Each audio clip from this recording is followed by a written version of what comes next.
Hello, beautiful listeners and viewers. Welcome back. Welcome back. We're so excited to be back recording again. Thanks for just popping back in with this beautiful guest of ours, Cheryle Maracle. I am very excited for you to hear her story. And I spent a couple of weeks with Cheryle here last year, and she has so much wisdom to share. So settle in, grab a pen if you can. I'll be putting some contact information for Cheryle in the show notes, so you're able to reach out to her that way. And today we have decided that we're going to talk a little bit about grief because we've all been affected by grief in some way or another. And let's go ahead and get started. Welcome to the show, Cheryle. Thank you so much, Victoria. It's a pleasure to be here, and Eh, it's a pleasure to be with all your listeners this afternoon. Oh, thank you. Thank you. So, Cheryle, you live in Ontario, correct? I do. My name is Cheryle Maracle. I am Mohawk. I live on Tyendinaga Mohawk territory in Ontario, in the southern part of Ontario. We are we're perfectly in between Toronto and Ottawa, almost right in the middle. I'm across the bay from Prince Edward County, which is a beautiful part of Ontario. There's so many places in Canada to visit that are absolutely stunning. And being such a big country, it feels like a challenge to try and get to so many of them. But how blessed are we all to live here. And to those of you watching and listening from other countries, we invite you, come to Canada. It's amazing here, so incredibly beautiful. And the people are warm and kind, like Cheryle is here today. Thanks. So Cheryle and I met last October at the Heal Your Life training. And she was certifying to be a workshop teacher and coach. She came in with many skills already in different modalities. And this was just another skill that she was honing, sharpening up a little bit, and spending some time with a group of wonderful people who all were committed to working on themselves so that they can also go forward and help other people, which I think is an amazing gift we have in this life to be able to make a difference positively in the lives of others. Now, during the time Cheryle and I were together, the subject of grief just kept reoccurring, which isn't a common thing at these training events. And so we kept exploring it. And Cheryle just has this beautiful story. I'm going to let you start wherever you want, Cheryle. And we know you've overcome adversity, and in doing so, you have learned a lot along the way. And we're just going to sit back and sip our waters or sip our coffees and listen to what you have to say. And I'll interject with some questions here and there, and I'm sure comments as well. That sounds great. Thank you. Um, as I said, I am Mohawk. I sit under the protection of the Bear Clan. My mother and my father both are Mohawk as well. Um, so my mom had a baby before I was born, and that baby passed away after he was born. So I had an older brother that I never met on this realm. Um, my father used to tell the story that my mom was devastated after she had lost this baby. This baby was a big deal to both of my mom and my dad's families, as he would be the oldest and the first baby for both families. So my mom being devastated, my father decided that he would take her from our reserve here in Ontario, and they would go down to Mohawk Valley, which is central New York state. And that's where his mother was residing at the time. So they had went down there. My mom's mom, her words of advice were, I think you should get pregnant again right away. That's probably what's going to heal your heart. So my dad, because they had the baby's room already and stuff like that, he thought it was best that they go away. So that's what they did. They went to New York State, and probably within the next couple months, I was conceived there. They ended up staying. They bought a 100-acre farm there. Um, so that's the beginning of my story. And as my mom was excited when she got pregnant again. They bought this 100-acre farm.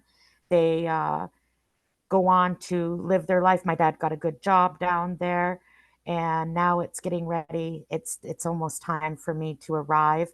My mom and my dad, before they could move into their place, they were staying with my dad, my grandma, and my grandpa, my dad's mom, and my mom's job was to help them because they had younger siblings getting ready for school.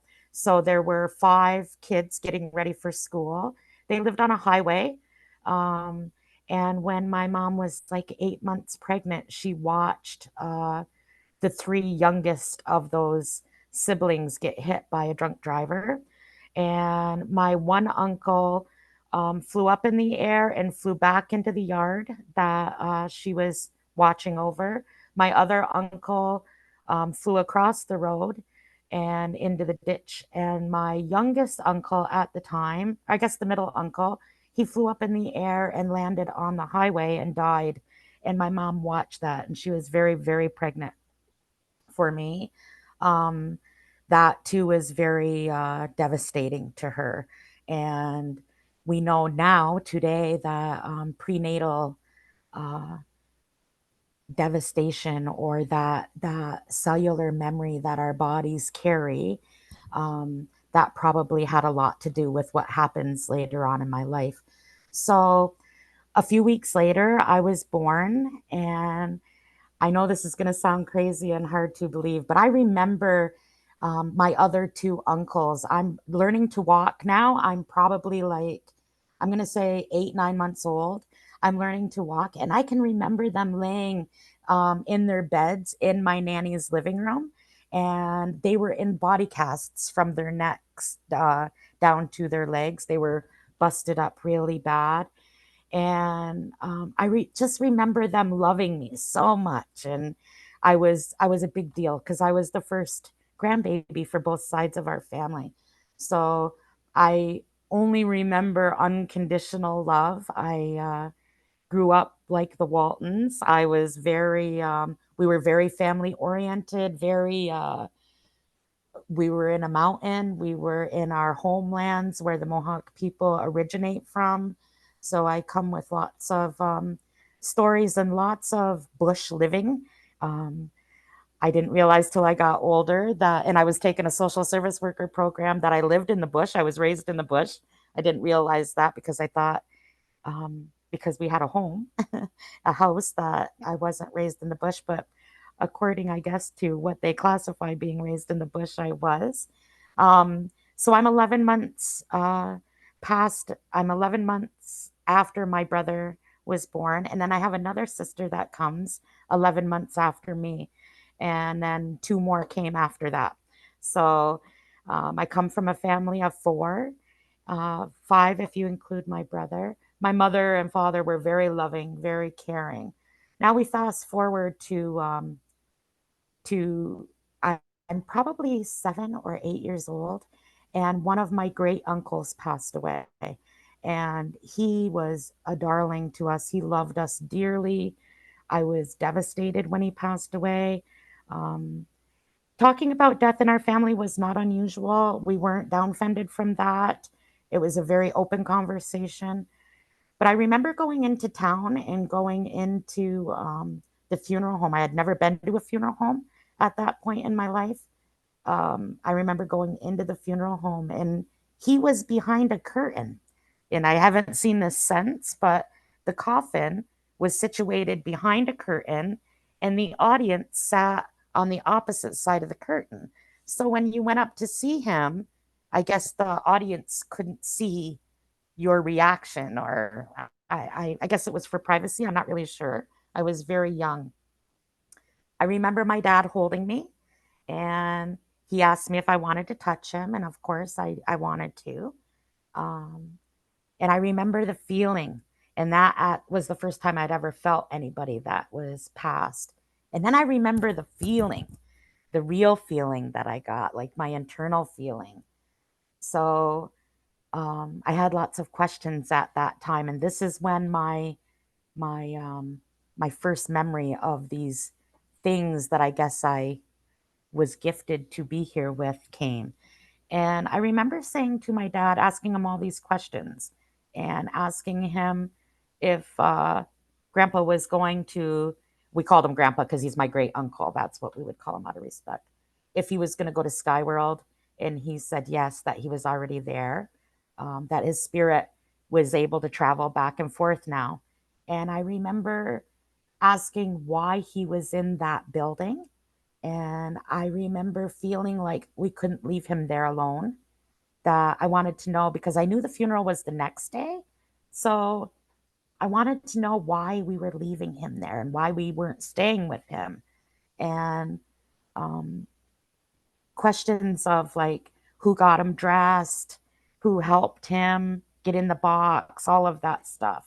Why did he have a box? Just a lot of little people questions, I guess. So now we fast forward to a time where now I'm like a early teenager, maybe preteen, like 11, 12.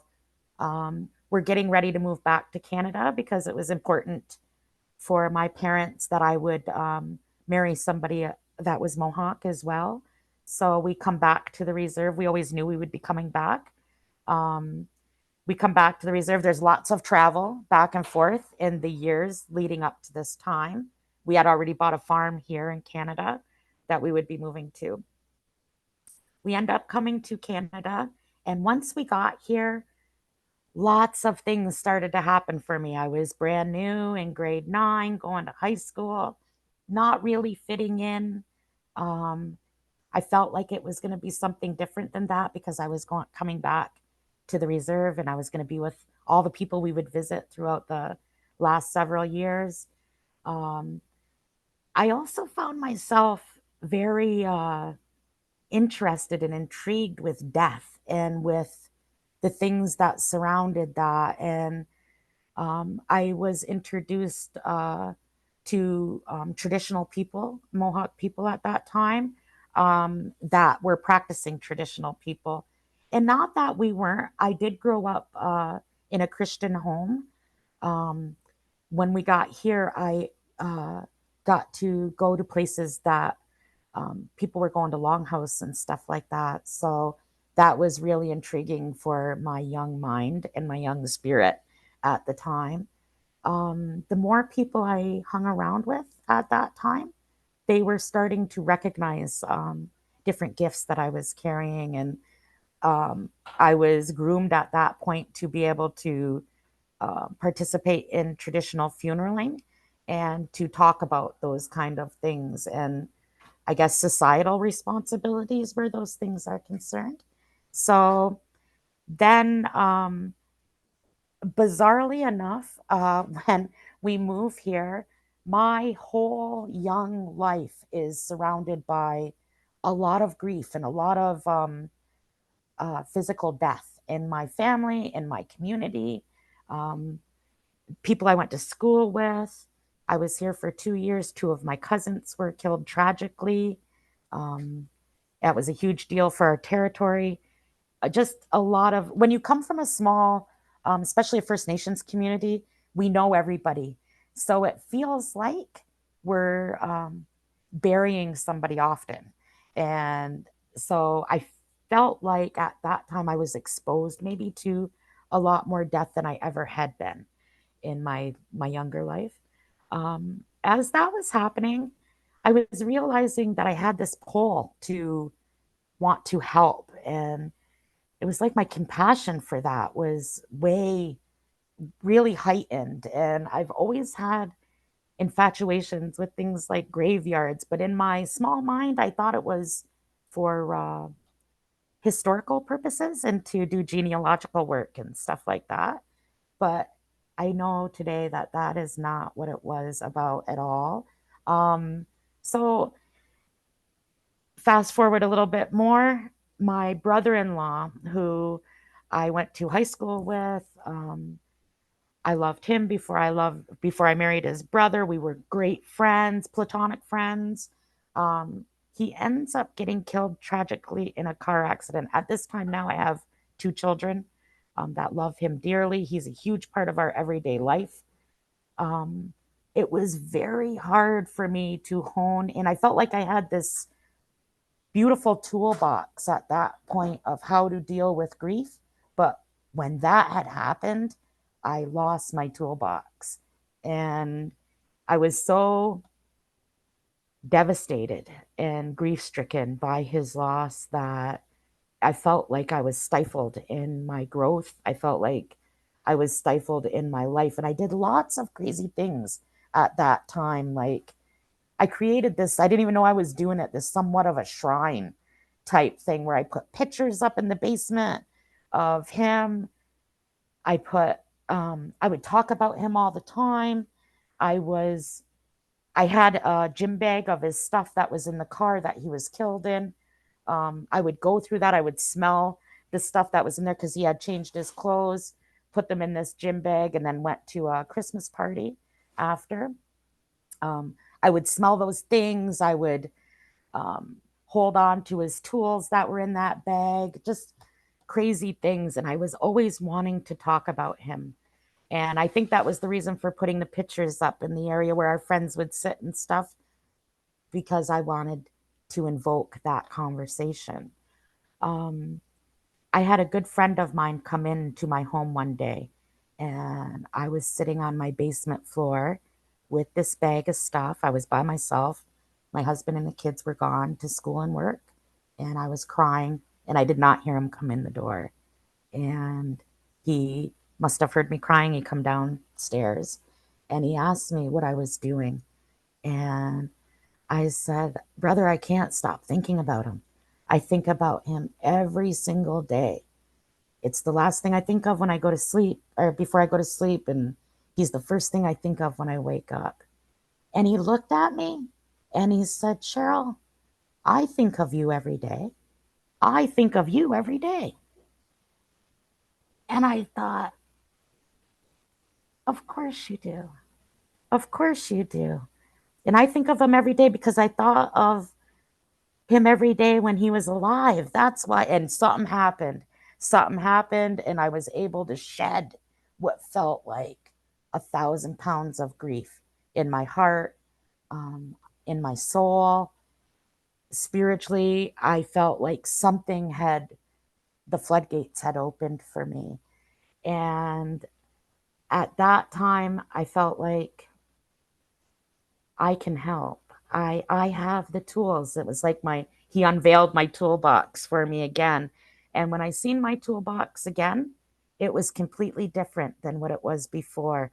It was like I can only describe it as the tools it felt like I had before were a young person's tools, like maybe just when you're learning. But the tools that were unveiled to me at that time were amazing. They're the tools I carry with me today.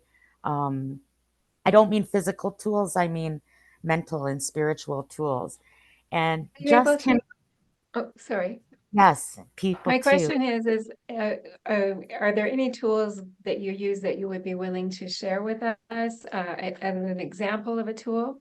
Yes, absolutely. So at that time, just that compassion that he had showed for me and Hmm. reminding me, I think of you every day. And that did something to me. That taught me that those things aren't just in death, but I had heard it so much that way because my uncle that was killed was always at a dinner table conversation.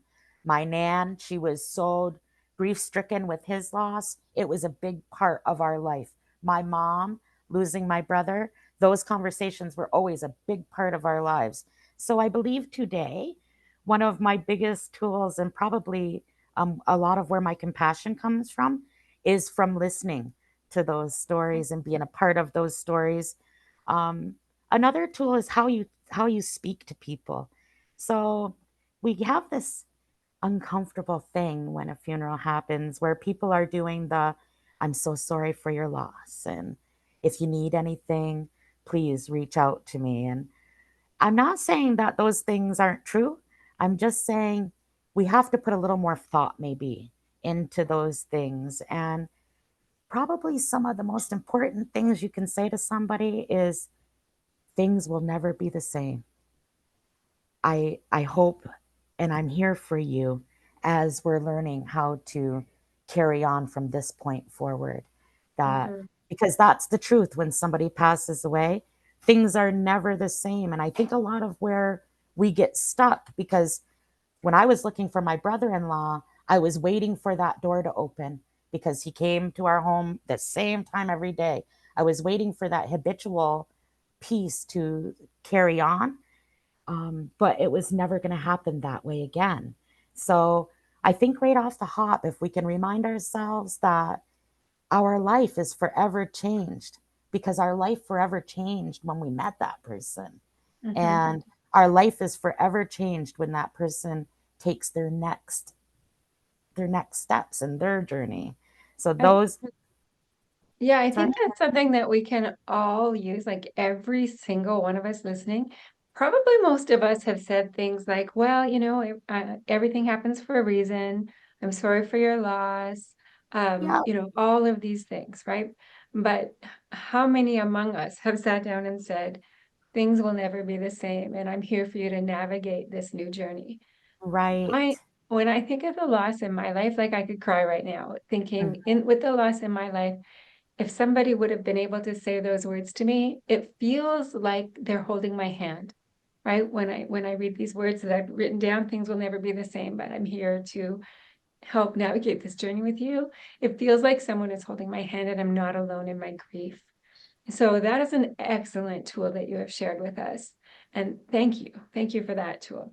Is thank there you. another tool that jumps out for you? There's also, because we do traditional funeraling here in our community, I'm somebody that helps out with that, and Mhm. we get to be with the person. We get to be with that person's what's left behind, that person's body. It's always amazing to me how us working with that body as we're washing it down, getting it dressed, all of that, even though that spirit has left that body, the way we act around that, it's like the spirit manipulates us and how we do that. So somebody that might be a little more particular in how they look, that comes through us. And say somebody that's a little more relaxed in how they look, that too comes through us. It's it's just a beautiful spiritual journey. Mhm. One thing I would highly, highly recommend, if you happen to be with somebody that's getting ready to take that journey and you get to sit with them, just sit with them as long as you can. Be with them and truly be with them and talk to them. You know how we have that, people will say, oh, I was with my grandma and she was obviously talking to somebody. And I'm sure I heard her say Yeah. it was her mom. And her mom's been gone for years. She is talking to her mom because those people come. We need to recognize that other spirits will come to help that spirit make that transition and to really enjoy that time. You're so blessed to be, if you ever get that opportunity, that is such a beautiful gift to be with somebody when they're making that transition and to really listen. I think there's a lot of there's just as much beauty for us in that as there is for the person going through it. And Yeah. to listen to the words that they're saying and to encourage them, um, believe them. That's probably Mhm. the biggest thing that I could offer, is believe what they're saying. And then even after they've taken their last breath. So when I try to explain this to people, I use that movie Ghost as an example. You know how when he had passed away, centrifugal force still allowed his spirit to move forward doing what he was doing? That's real. If you happen to be um, killed, say, in a car accident, your spirit's still moving forward as if you were in that car still. And I would suggest that it's important to tell that spirit. You don't have to be um, anything special to talk to spirits. We do it all the time. We can Yeah. do it, we can telekinesis people, we do all kinds of wonderful things that way. If you have a loved one that was killed tragically, I would talk to them, talk to that spirit and tell them you have passed away, and do words for them and tell them that it's their time now to go on to the next the next realm of their life, or to go back to the Yeah. next that realm again, because I think we have a lot of spirits floating around out there that maybe are stuck, or Hmm. don't know that, don't know what to do. Maybe they recognize that they're not alive, but they don't know what to do. Yeah. And that And it's so okay to go, that it's okay to go. And how definitely. healing that is for us too, as that person. I know that I've had people in my life pass suddenly, and people who I was with when they passed slowly and naturally. And I wanted to hang on to them like to the last second and beyond and beyond and beyond and beyond, right? I just wanted to hang on, hang on, hang on. And in hindsight, if I would have been able to learn more and grow more, um, I would have practiced more letting go. And knowing that as I'm saying the words and I'm saying, say, for example, if it was my sister, it's okay, you can go. Like, I recognize that your physical body has left here and you can go, your spirit can go. I'm going to be okay, right? If I Mhm. would have been practicing those words, I think my healing would have been able to start sooner as well. And so, what the gift we're giving them is also the gift we're giving ourselves. Absolutely. And the assistance that they're allowed to give because they recognize that you're moving forward, right? So they're not just there to, they will help you with that. It's a beautiful, we really are beautiful spiritual beings. And also to always remember that the loved one, or say your favorite tree that Mhm. was cut down, those things still can be with you. Those things are still with you Yes. spiritually. You still have that same relationship. It's just not tangible to your physical eye. Yes. So, but they're still there. You can still call them. You can still utilize them. I do this a lot with my father passed away. It'll be 6 years this May already. And this, for me, is the time in my life where I feel like my place where helping people grieve is really, really becoming heightened for me, because I know my father so well. He is and was my best friend, still is today.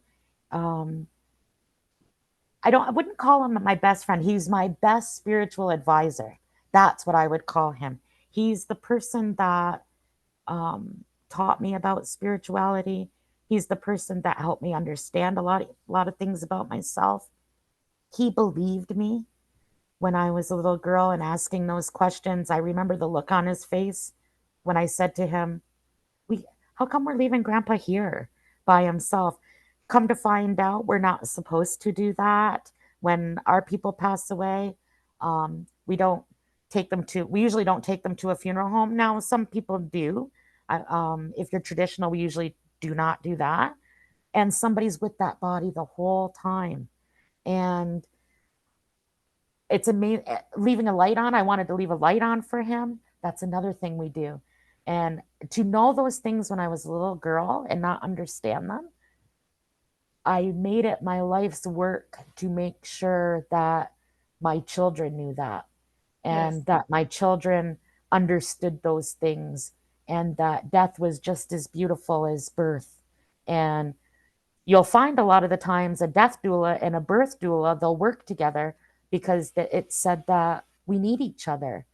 Um, us as people that work with death or with grief, we need that physical presence of a new spirit and a new baby, and to uplift us, and to, it's, if you don't look after yourself, it can be easy to get stuck in that, and Yes. Yeah. I um, could absolutely understand that. That was a beautiful sentence. Death is as beautiful as birth. it is, And it's a I, birth. And our people talk about, as sad as we are when somebody passes from this realm back to sky world, imagine how the spirits in spirit world feel when somebody's coming to have their earthly experience.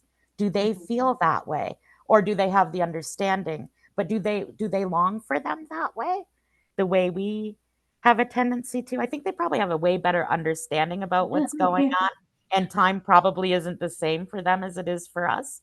um, here on earth, but they're so excited when they come back home, when that spirit goes back home and they get to have that reunion again, that time again. And I think it's a beautiful thing. It does not have to be scary. Those things that make it feel funny for us, for myself, and for people that I've worked with is the cattle run in the funeral home. You line up to see your loved one. Um, we don't really operate that way. Our favorite thing is to do a funeral right in the home or to have viewings in a home. Mhm. Um, it's wonderful for young people to experience that.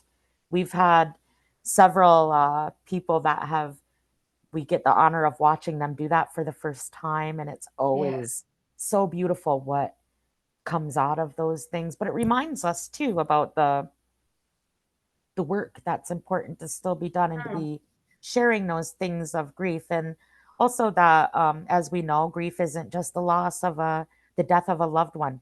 You can take this and use it, losing a job, losing a partner, in a divorce, or things Yeah, like that, I losing agree. Just mobility, oh, losing, mhm. health, right?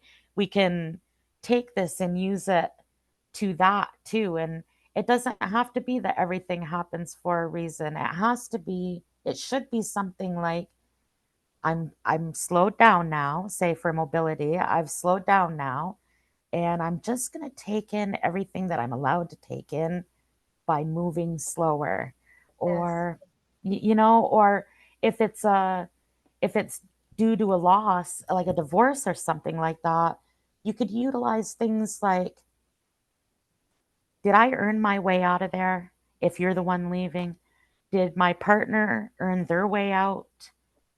Hmm. What is my next steps here?